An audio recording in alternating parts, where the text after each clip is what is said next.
political crick has been to Reading, where if Labour loses 2 seats, they'll lose control of the council for the first time since 1986.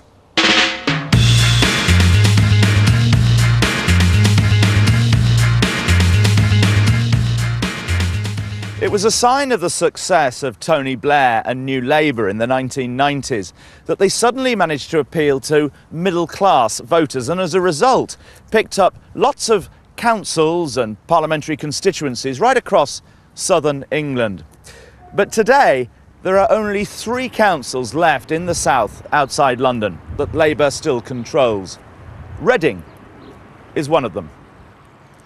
12 years ago in 1996, at New Labour's high watermark electorally, the party boasted more than 10,900 councillors around the country and, in that year's local elections, gained 43% of the vote. By last spring, Labour's tally of councillors had very nearly halved to just under 5,500, and they were down to just 27% of the vote. So actually, if you went round Reading this morning to see any election campaigning, you wouldn't really find any then. But if you turn up unannounced on a weekday morning, even in a battleground like this, it's hard to find much electioneering going on. So it sounds like we're going to struggle to get any filming done this morning then, or even this afternoon. Then, once the parties heard Newsnight was in town, things began to happen. A gang of Tories suddenly hit the streets that lunchtime, stressing national issues as much as local. You've got this leaflet here.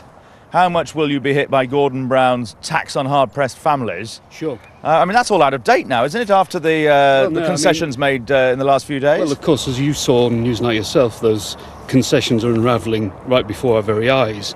But they are at least going to compensate some of the groups. Well, we don't know that, do we? I mean, Jeremy Paxman actually got this out of the government minister the other day that they themselves weren't entirely sure. The one thing that is clear on the doorstep is that people really don't like Gordon Brown. They're very, very turned off by him and also by the local Labour council here in Reading.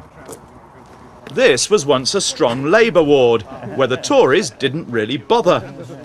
Have you ever voted Conservative? No, not really. But and would you?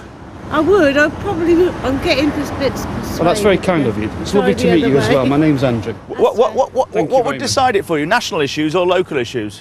Local issues mainly, I think. But the fact David Cameron's a local lad, Berkshire born, bred and schooled, isn't always an asset. This man normally votes Conservative, but not this time. David Cameron, I'd like to see somebody in working class to get in, not somebody who's been to all these private schools. They don't know the real things. OK, yes, there's some flats in that old barn. Labour, who've run Reading since Cameron was a teenager for 22 years, have been leafleting over the fate of a local water meadow. Their hope is voters will simply forget Gordon Brown and the 10p tax rate.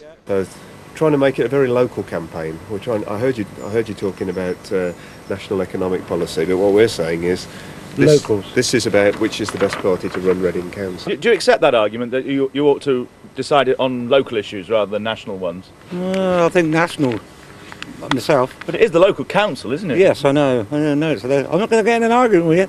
Well, so you sort of think perhaps it's giving the government a kick every now and then is quite a good idea. Without a doubt. What do you think, madam? Oh, I'm not into it. You're not into it? No. You will be voting on Thursday, Will? Yeah, but I'll leave it to him. Leave it to him? Yeah, I always do. Really? Yeah. In this day and age, I would. Yeah.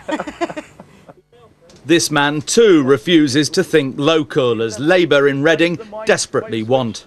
I just think Labour's overall done a really, really bad job. But this gentleman here is the local councillor, and he's arguing really that you should be deciding your vote on Thursday according to the performance of the local council, and he's rather proud of that. Well, my mind is made, and it won't be changed. 7 years, or however long it's been, since Labour's been in government. I'm just not for it anymore, I'm afraid. Thank you very much. We work very hard to represent local people, and then say in terms of value for money, we've got a 1.9% council tax rise this year, which is one of the lowest in the country and certainly low in comparison with some of our neighbours.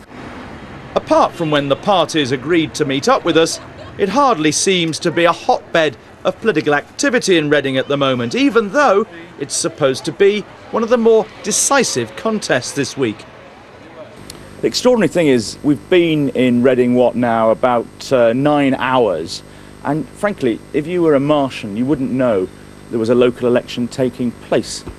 This poster here and one next door to it for the Green Party are the first posters we've seen all day.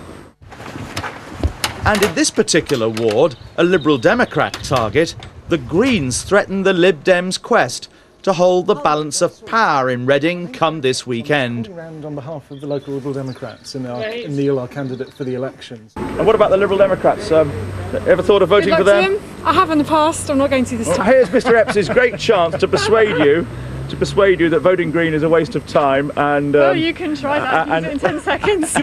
Given that we're going to have almost certainly in Reading a hung council in which neither Labour or the Tories will have control. First time it's not been Labour in 22 years.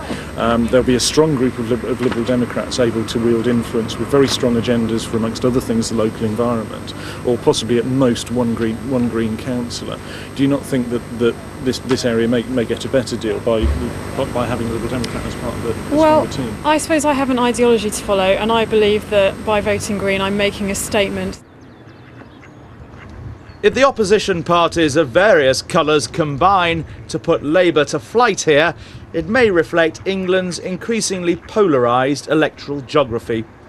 Thursday's votes could well show the Tories still struggling for a big breakthrough in northern England, whilst in the south, outside London that is, Labour councillors could find themselves a rare species, ever more excluded from local town halls.